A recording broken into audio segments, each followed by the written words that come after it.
Hello everyone, how to Tuts back with another new video, and in this video I'll guide you how to set the header image on your Google form. So you can see there is no image here, but if I want to upload the image here, then you will see the image in the upper portion of your form.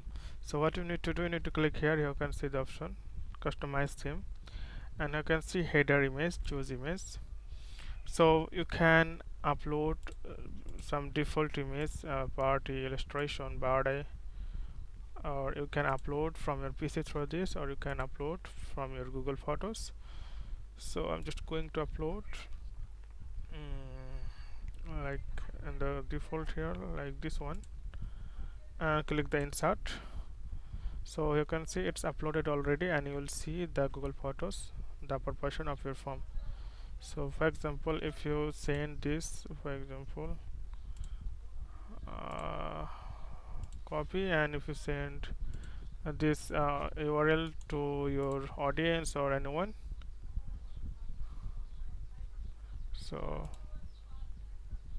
you can see the photo is uploaded here, the header image is uploaded here perfectly. You can use on your own video or anything you want from Google or other things. So friend, today's no man, see you in the next video.